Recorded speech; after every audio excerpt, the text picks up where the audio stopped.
Hey, how's it going? It's me, Captain Paxo, and I am back with another video.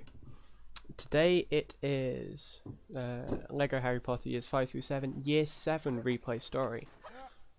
And this is my world record in 25:27. And this run starts off pretty cool. We've got a nice freeze clip through this gate, which is one of the harder freeze clips in the game, but it, could be worse. Year 7 overall doesn't have as many of these tricks, which is nice because it is entirely random if you move left or right. So to actually get that one relatively quickly is quite good.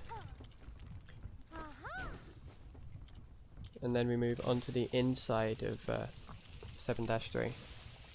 And I should say, Year 7 is the longest year in replay story by far. It's almost 10 minutes longer than Year 8, but yeah, it is a lengthy one, but it's quite fun. It's got some interesting tricks and stuff. Nowhere near as many freeze clips as the other years, but that's not necessarily a bad thing. But we do have this snake fight, which takes its time.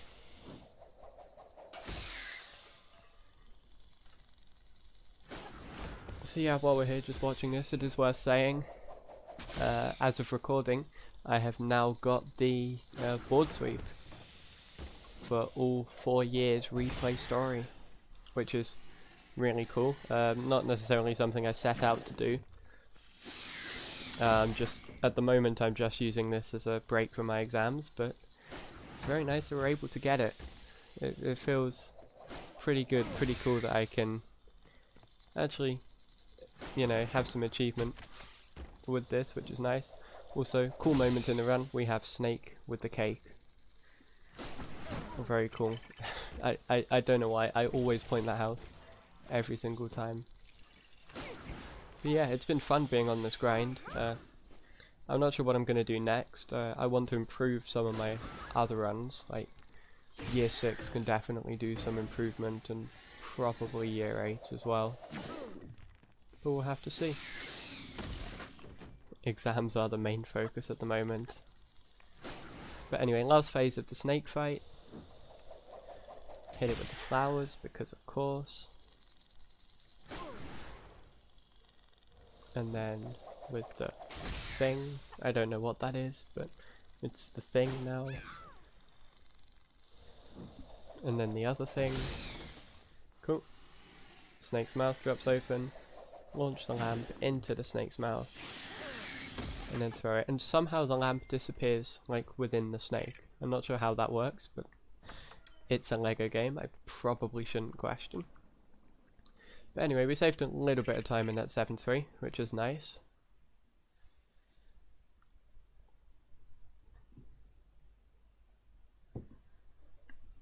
And then we go on to 7-2. 7-2 is probably my favourite level in the run. It's just fun. It's an enjoyable level.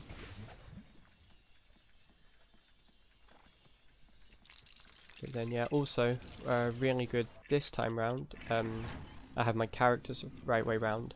So because I always freeze clip with player 2 going through the wall, that can be a problem sometimes. Sometimes Ron, or Reg Catamol in this case, likes to be on player 2. And if that's the case, you can't freeze clip with Ron because he has the Deluminator rather than Lumos, which has different animations.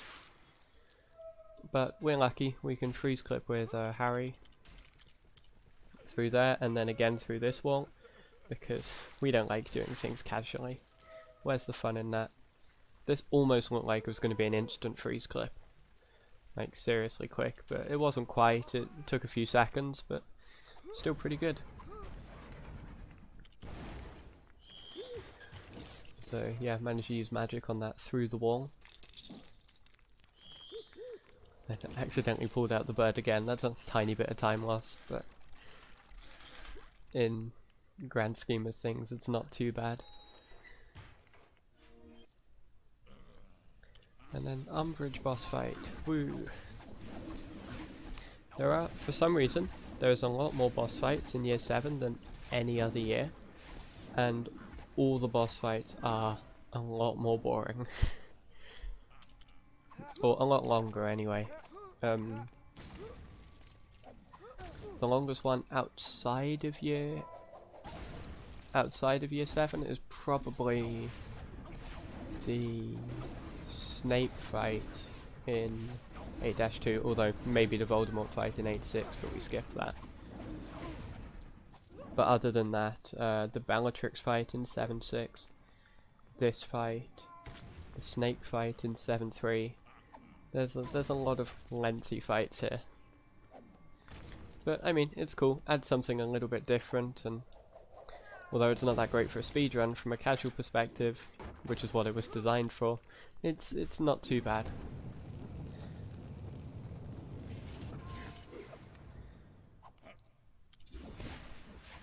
So yeah, get used to seeing a lot of dueling, and get used to seeing me mess it up a lot.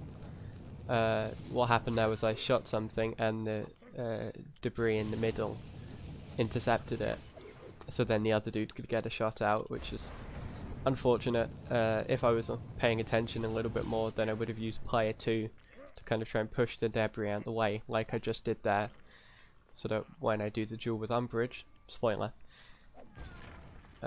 all that stuff is well out the way, so it won't be a problem.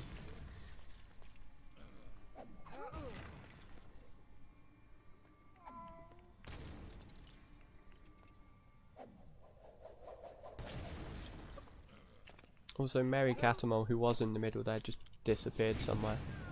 I have no idea where, but out of there, I guess.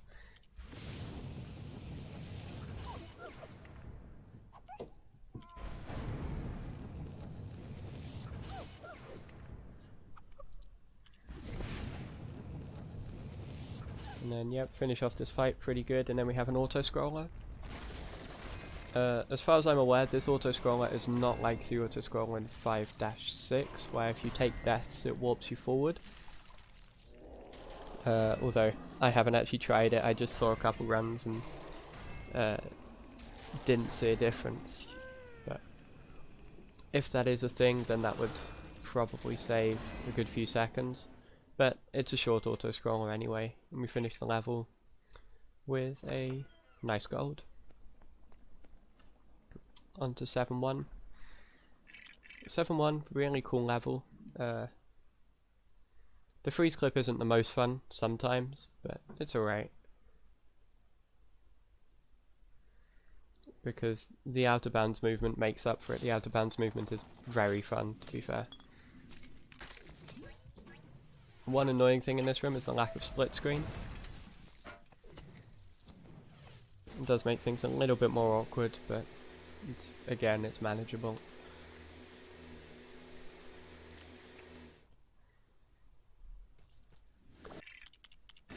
So I drop out with P2 here, because then when this mini cutscene starts, if I drop in at the right time, we can skip it. Which is very cool. It only works on some cutscenes and only saves time on some of those, but it's a cool little thing to know. I actually mess up my 1P2C here. You should always go right with Harry straight away, but because I finished the section on Mad Eye, rather than finishing it on Harry like I normally do, my player 1 and player 2 were switched around. Which is a little bit annoying, lost a little bit of time. But it's not too bad. Probably could have been about 5 seconds faster there. Maybe a little bit more. And then, oh, I've just noticed my input displays are the other way around, so player 1's input display is on the bottom, player 2's is on the top. For some reason, I guess that was just what order I plugged them into my laptop, but that's fine. Also in this section, what I'm doing is I'm spamming the attack button, or square on PlayStation controller, and X on Xbox controller, I think. And what that does is that means that, well, it means you gather more studs. It's apparently it's frame rate based. So if I had a more powerful machine, then I'd be able to get more more studs there. Which is quite interesting that something like that exists in the game.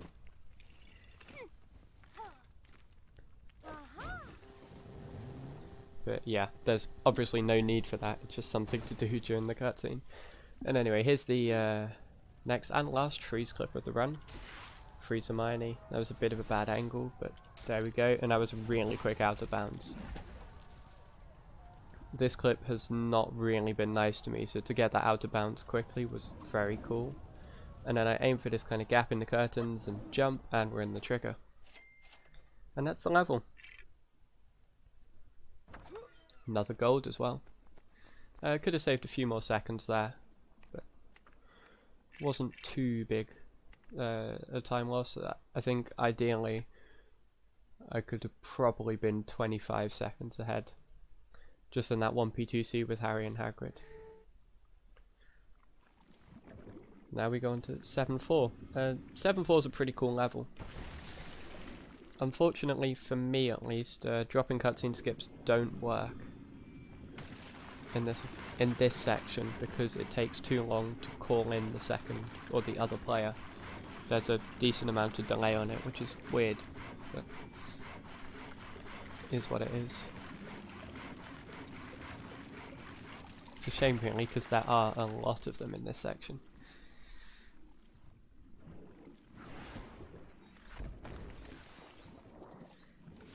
Also, this is something you probably wouldn't notice when looking at the game, but the swimming mechanics in 5 through 7 are so much better than the swimming mechanics in 1 through 4. It's only a little thing, but I think it feels like in 1 through 4 you can only swim in 4 directions. You can swim up, down, left and right, whereas in 5 through 7 they added in up, right, up, left, down, right, or at least made the zone for them, I guess, on the joystick a lot bigger. It's a really tiny thing, but it makes it a lot more enjoyable to try and play through them. Another cutscene which it would be nice to skip. It's not really a cutscene, it's a I think forced camera pan is the right word. That's what they tend to be called, but it does the same thing. And then we break this, reveal the sword of Mr. Gryffindor. Cool.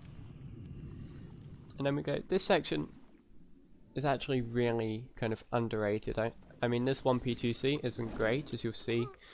I do not like the targeting for the Defindo wall on the right. And I think also this run, Harry fell down off the thing. I'm saying that like it's Harry's fault, it was entirely mine. I just forgot about the existence of the jump button for a few seconds. But then we break that, pick that up, just about fall off the edge with Harry so that the piece Harry was carrying falls down.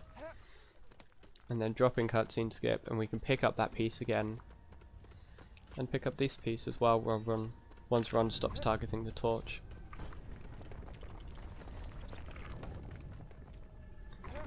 And then we have the most dramatic Parseltongue riddle. It's just a giant block of stone for some reason. But, I mean, I guess it works. And that equals locket opening, which it does. I think it does in the books, I can't remember in the films, but yeah. And now only Ron can use the Sword of Gryffindor, which means Harry has to carry the rest of the time. And what's cool about these fights, and a lot of fights in 5 through 7 actually, is that you actually do have something to do in each wave. Like coming from a Lord of the Rings and Hobbit kind of speedrunning background, you'd spend a lot of time in boss fights just waiting around for the cycle to happen. Whereas in this game they actually made it a lot more active. So I do have to build this fan with Harry, and I'm moving it left and right to kill the mini tornado things pretty much exactly when they spawn. They always spawn in pairs, so it's always 2 on the left and 2 on the right, just alternating. I'm not sure how many there are total, but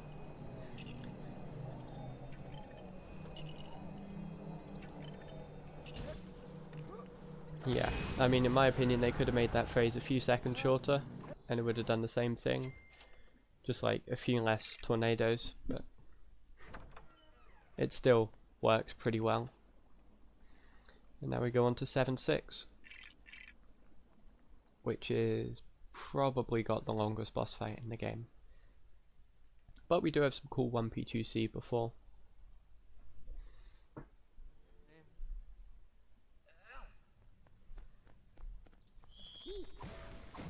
Which I can't remember how well this 1P2C went, but I'm hoping it went well. It's like 9 o'clock at night when I'm recording this, and I did this run about midday. I got slightly confused by a wall there. Just, you know, normal things for me really. And somehow I've never been down to that where Harry was there before.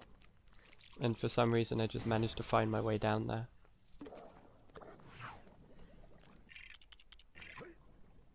Oh, this actually wasn't great 1P2C because I didn't build the spider, which means I had to drop in and wait for the spider piece to be dropped by this cutscene. And then I drop out again to set up for another cutscene skip. Once that goes in now. And this doesn't save too much time, but it allows Harry to get into position a lot quicker. So I can complete this Parcel Tongue riddle quicker. And then build the thing onto the boss fight.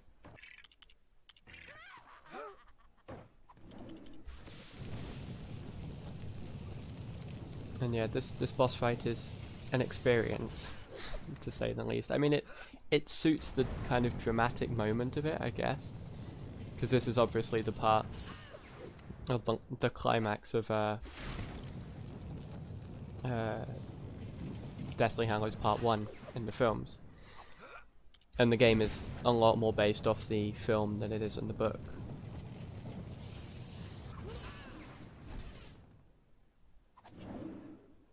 So I guess it's cool. But also, it's slow.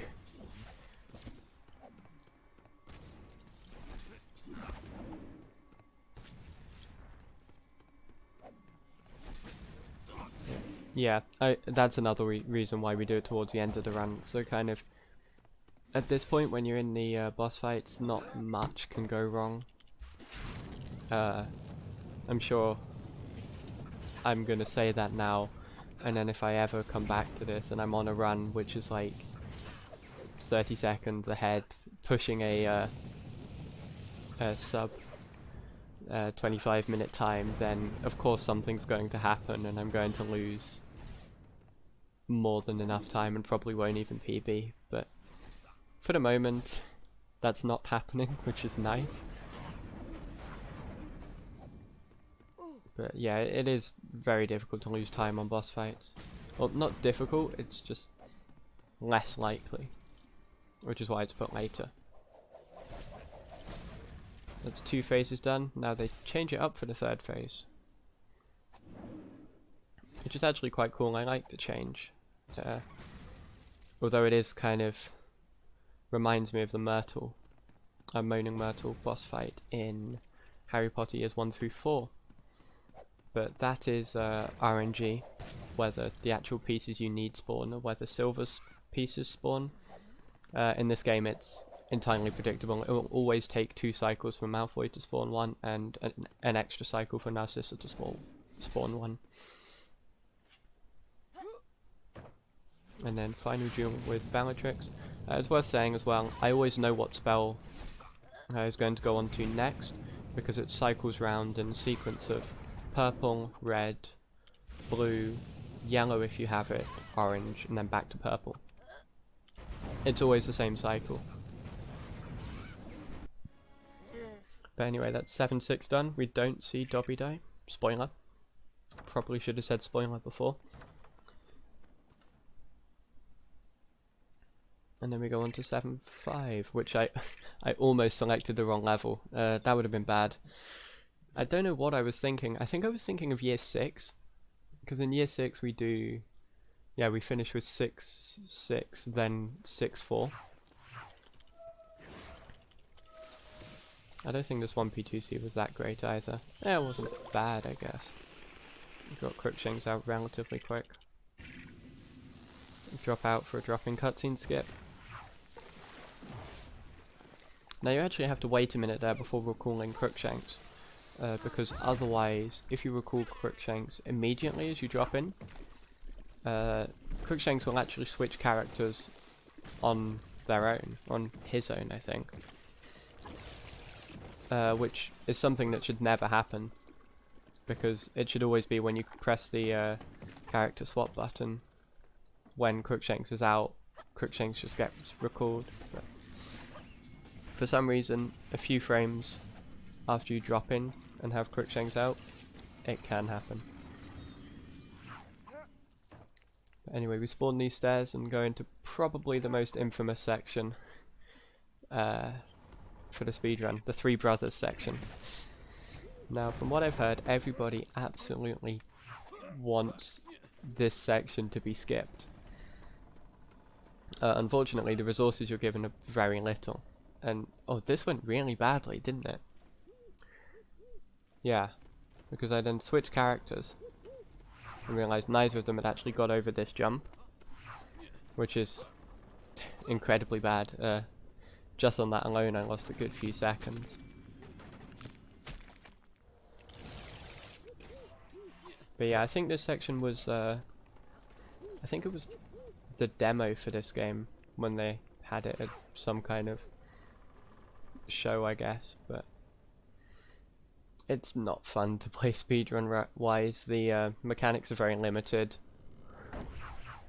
so you only have basically 3 things you can do.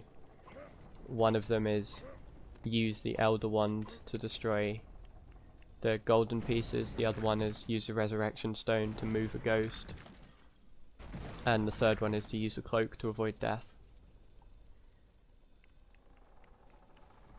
Also, for some reason this seesaw didn't go up. I have no idea why, but I guess that's just the thing that can happen. In this run in particular, for some reason, there was a lot of things that I just hadn't seen before.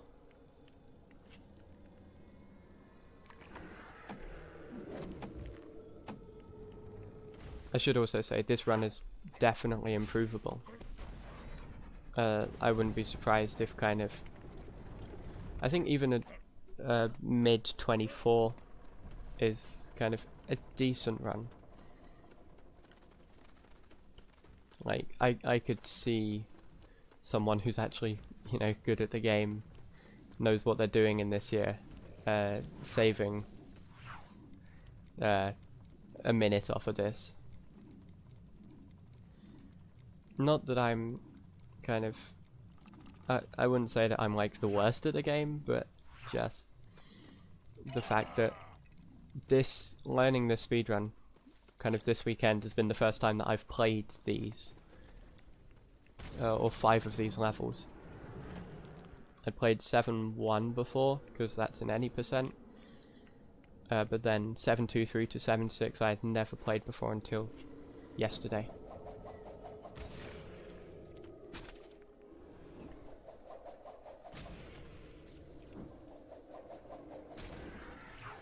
So it was quite fun to learn this one, actually.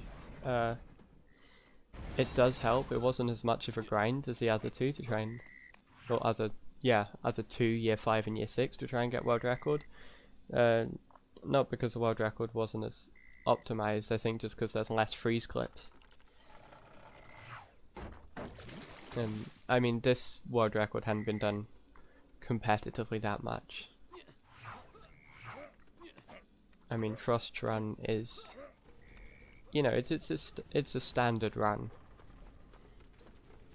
I'd say, but I'm sure he would agree that, like, if he wanted to, then he could take this down to a probably high 24 without too much trouble. But anyway, we built the bridge, tried to build that bridge too early, which was not great.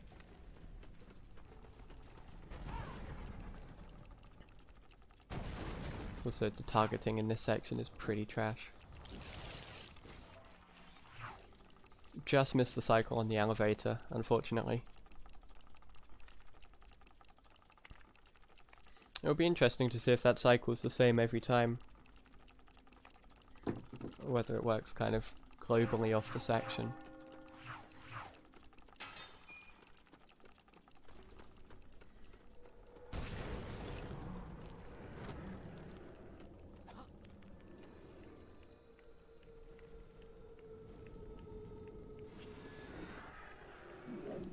But yeah, we hit that dude, which is cool.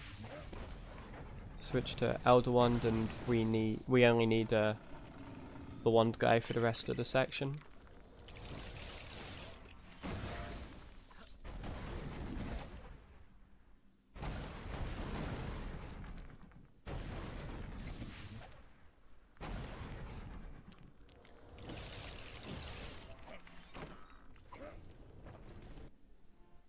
Good stuff, and then final part. Or second to last part, actually. Second to last room.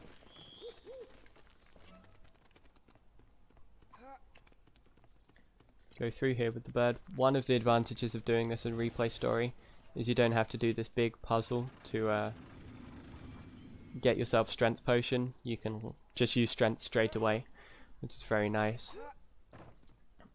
And then hit that thing with Reducto, lift up the bed, get the key, and reveal another lunar doll, I think they are. And that's time. Cool. Could be better, but I'll take it.